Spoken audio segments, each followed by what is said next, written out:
Nauna ng bumiyahe ang ilan ngayong holiday para makaiwas sa inaasahang dagsa ng mga pasahero sa Semana Santa.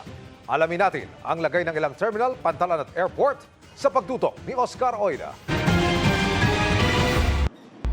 Sa Northport Passenger Terminal sa Maynila, nakilala namin si Joy na babiyahe patungong Agusan del Sur. Minabuting ngayon na magbakasyon kesa sumabay sa dagsa sa Semana Santa. Kasi pag Holy Week na, next week na, dami ng pasahero. Makasikip na talaga. Oh. Kaya agahan ko na ang pag-uwi kasi malayo po yun sa amin eh. Si Jessa ngayon na rin napiling bumiyahe para makamura sa pamasahe. Pamahal na yung ticket pag Holy Week na. Ayon sa Philippine Ports Authority, asahan na raw ang dagsa ng tao simula April 14 hanggang 20.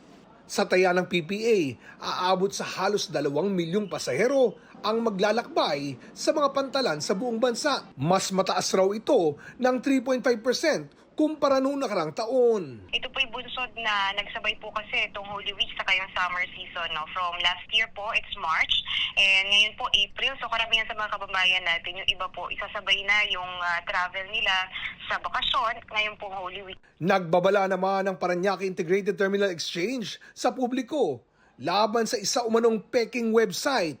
Paalala ng PITX, ang kanilang opisyal na website ay www.pitx.ph at mas mabuting bumili ng ticket sa mismong terminal o bus company para di maloko.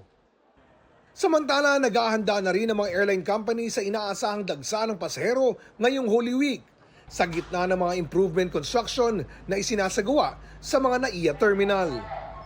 May mga inihandang libreng shuttle para hindi maabala sa paglipat sa mga terminal. Isang barko naman ang nasunog sa Port of Abra de Ilog alas 9 kaninang umaga. Sa ulat ng PCG District Southern Tagalog, nagkakarga na raw noon ng mga pasahero at kargamento ang MV Roro Master 2 nang sumiklab ang sunog sa likurang bahagi ng barko. Agad din namang naapula ang sunog. Wala namang nasaktan sa halos 70 sakay ng nasabing barko. Pansamantalang sinuspindi ang dokumento ng barko habang iniimbestigahan ang insidente. Para sa GMA Integrated News, Oscar Oida, nakatutok 24 oras.